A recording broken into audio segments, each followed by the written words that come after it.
Alyssa Milano has opened up about her postpartum anxiety attacks. The actress penned an article for Time magazine discussing the suffering she endured following the birth of her son. My generalized anxiety disorder was most likely triggered by my postpartum depression, and my journey with mental illnesses began with my journey into motherhood, she wrote. Alyssa, 45, said that after suffering a miscarriage in 2011 she became pregnant with son Milo.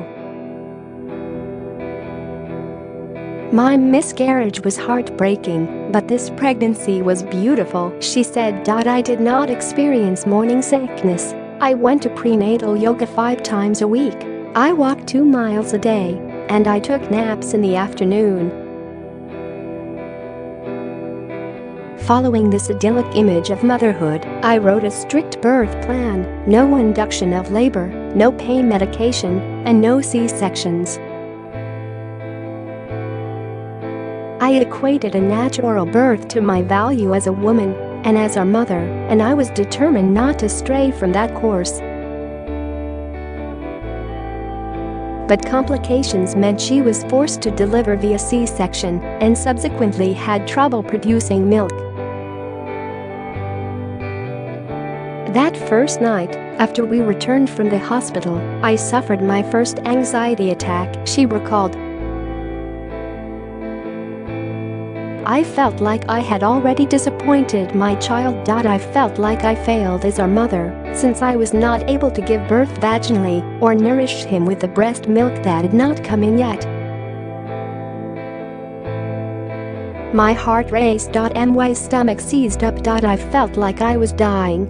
Although she recovered, she suffered another debilitating attack when Milo was struck down with a fever while she was preparing for a new show.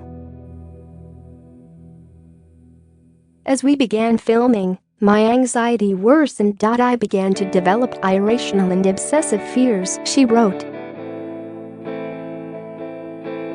Like many working moms, I was overwhelmed by guilt for leaving my son during work hours, and like many others who suffer from anxiety, my pain was not taken seriously.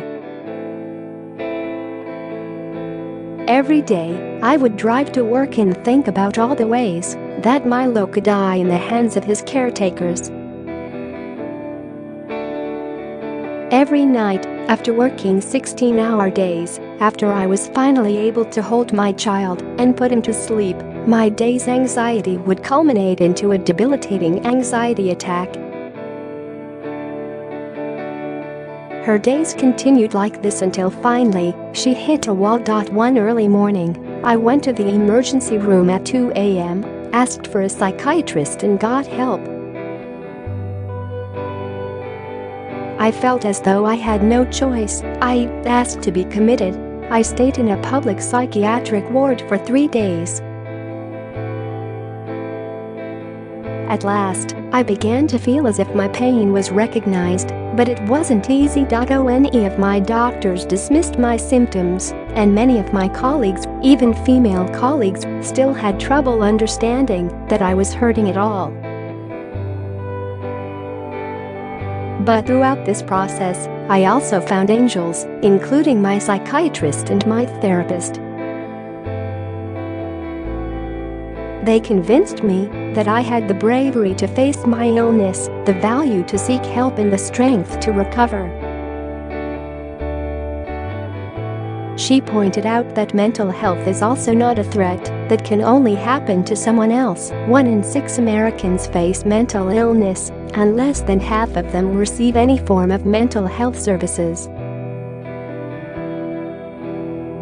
Let's rededicate ourselves to talking about mental health. Let's demand that our lawmakers pass policies that open, not restrict, our access to mental health services, she said.